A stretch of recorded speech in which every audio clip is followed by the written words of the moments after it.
So welcome back to the series Vivekananda Revealed. So now this is the fifth video of this series. I'm sure that you are enjoying these videos, and in case you have missed any video, you can view it. They are available in the playlist of YouTube. So this video is about what Swami Vivekananda had to say about Buddhism. What is the relationship between Hinduism and Buddhism, and what was the reason why Buddhism could not grow as it should have in India. So before we understand about what Swami Vivekananda had to say, first we need to understand. We need to understand Lord Buddha a little bit more. We need to understand what his philosophy was, because if we do not understand that, then we will not be able to understand the mindset, the thoughts of Swami Vivekananda about it.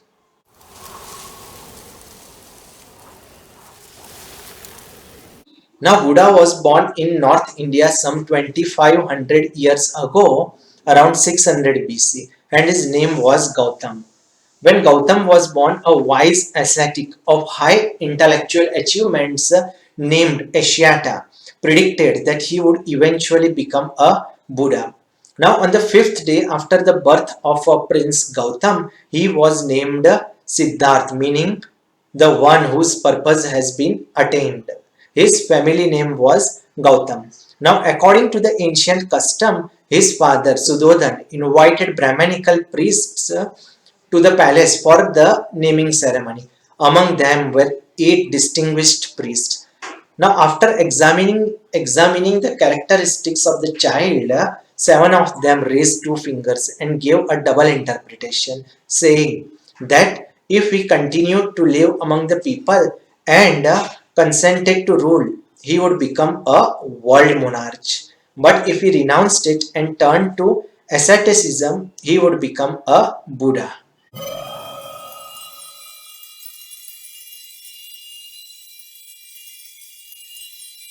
But the younger one, Kondana, who surpassed the others in knowledge, raised only 1 finger and formally declared that Siddharth would certainly renounce the world and become a Buddha. Now, when he heard this, Suddhodana tried in every way to keep his son in the palace in a secure and luxurious world, wishing that his son would succeed him. He even constructed 3 palaces for him, one for each of the 3 seasons, where Siddharth was brought up in luxury. He wore the most beautiful and expensive clothes, used the best perfumes. His servants held a white umbrella over his head day and night, so that the cold and the heat, the dust and the dewdrops would not get to him. He was entertained by musicians, none of whom were men. He only ate the best food, and for the most part, he did not leave the palace. At the age of 16, he married a young noble woman named Yashodhara, who gave him a son named Rahul. Until the age of 29, everything was going smoothly, and King Sudodhan was careful not to cause his son any misery. Now, the Buddhist scriptures described 4 incidents that awakened Siddhartha, and thus he came to know the 4 evils: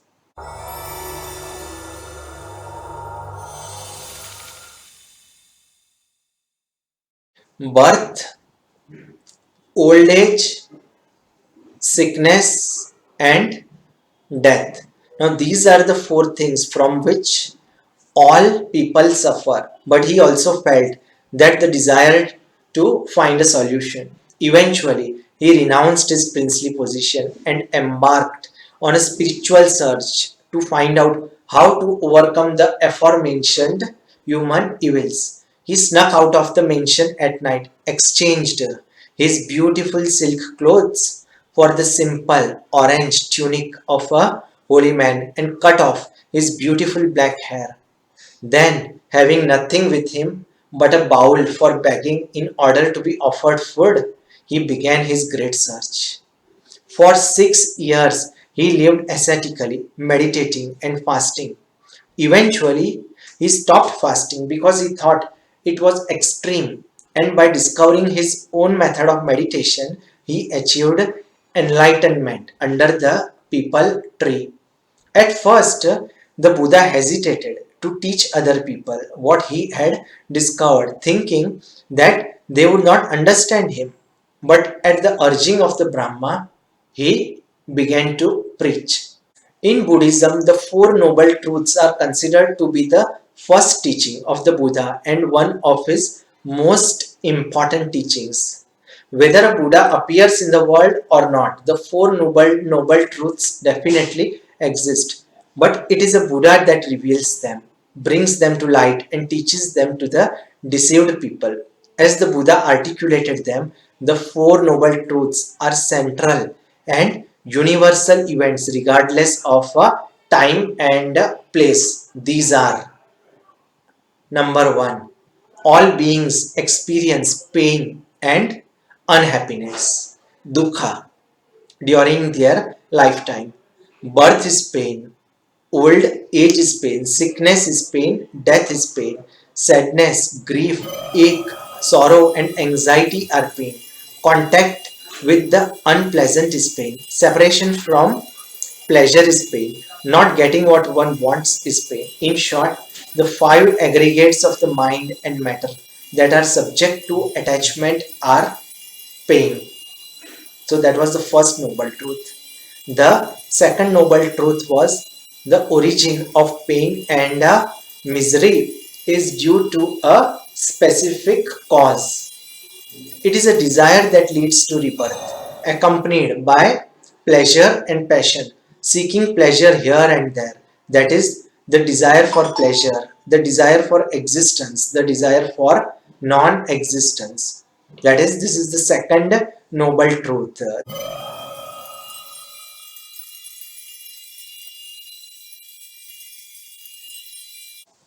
The third noble truth is the cessation, nirodha, of pain and suffering can be achieved as follows: by the complete non passion and cessation of this very desire, by abandoning it and giving it up, by being released and being free from it. Now, this is the third noble truth, and the fourth and the final one is the method we must follow to stop pain and misery is that of the eightfold path, that is, the right understanding, the right thought, right speech, right action, right livelihood, right effort, right memory, and the right mindfulness. These truths do not exist in external things like grass, wood, and stones, but in our body, which is composed of material elements along with its mental elements, such as its consciousness and perceptions. Because, as the Buddha says, in this body, with the perception and consciousness, I declare the world of pain, its origin, its cessation, and the practice that leads to its cessation.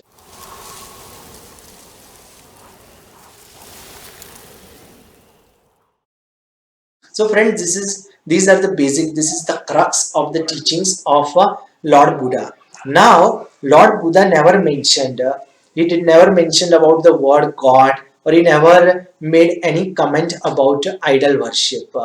But he always maintained about enlightenment. He got enlightened. But now, what happened is that after the death of Lord Buddha, his disciples they created a religion named Buddhism. They did not understand the thoughts of Lord Buddha, and they gave their own interpretation. What they started to preach is that Lord Buddha did not believe in a God. He was against the concept of idol worship. So they started to preach all these things in the society, and this is where the conflict between Hinduism and Buddhism arise. And this is when Swami Vivekananda gave the explanation that what was the demise of Buddhism for.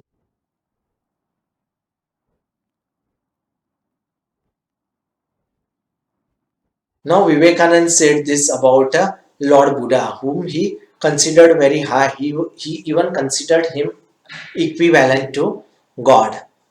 The great glory of the Master. By the Master, he meant Lord Buddha. So he says, The great glory of the master lay in his wonderful sympathy for everybody, especially for the ignorant and the poor. Some of his disciples were Brahmins. When Buddha was teaching, Sanskrit was no more the spoken language in India. It was then only in the books of the learned. Some of the Buddha's Brahmins disciples wanted to translate his teachings into Sanskrit, but he distinctly told them, I am for the poor, for the people. Let me speak in the language, in the tongue of the people. And so to this day, the great bulk of his teachings are in the vernacular of that day in India. Whatever may be the position of philosophy, whatever may be the position of metaphysics, so long as there is such a thing as death in the world, so long as there is such a thing as weakness in the human heart, so long as there is a cry going out of the heart of man in his very weakness, there shall be a faith in God.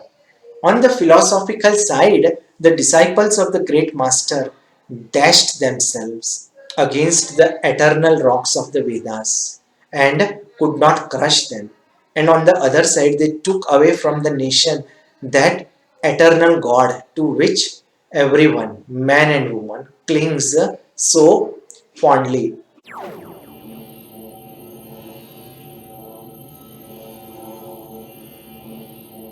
And the result was that Buddhism had to die a natural death in India. At the present day, there is not one who calls oneself a Buddhist in India, the land of its birth. But at the same time, Brahminism lost something, that reforming zeal, that wonderful sympathy and charity for everybody, that wonderful heaven which Buddhism had brought to the masses and which had rendered Indian society so great that a Greek historian who wrote about India of that time was led to say that no Hindu was known to tell an untruth and no Hindu woman was known to be unchaste. Now, Hinduism cannot live without Buddhism, nor Buddhism without Hinduism. Then realize what the separation has shown to us, that the Buddhist cannot stand without the brain and philosophy of the Brahmins, nor the Brahmin without the heart of the Buddhist. This separation between the Buddhists and the Brahmins is the cause of the downfall of India. That is why India is populated by 300 millions of beggars, and that is why India has been the slave of conquerors for the last 1,000 years. Let us then join the wonderful intellect of the Brahmins with the heart, the noble soul, the wonderful humanizing power of the great master.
So friends, this was the fifth video of the series of Vivekananda Revealed.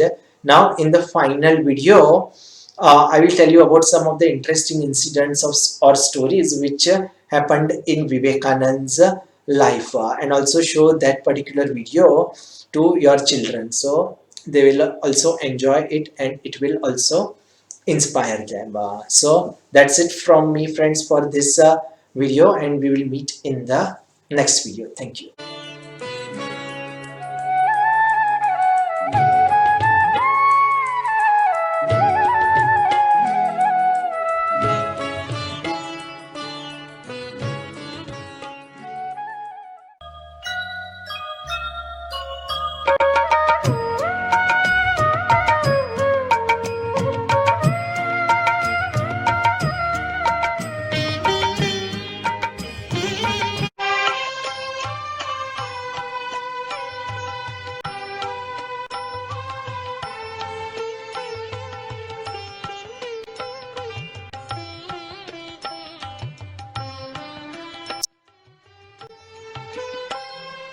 স্বদেশ বিদেশ উছলি উঠিছে তোমার নবীনতন্ত্র, আকাশ বাতাস ধ্বনিয়া তুলিছে তোমার মহান মন্ত্র। স্বদেশ বিদেশ উছলি উঠিছে তোমার নবীনতন্ত্র, আকাশ বাতাস ধ্বনিয়া তুলিছে তোমার মোহন মন্ত্র। নন্দিত ধারা মন্দির মাঝে ধর্মের শ্রাক গন্ধ, মোদের বিবেকানন্দ তুমি গো বিশ্ব বিবেকানন্দ, মোদের বিবেকানন্দ তুমি গো বিশ্ব বিবেকানন্দ।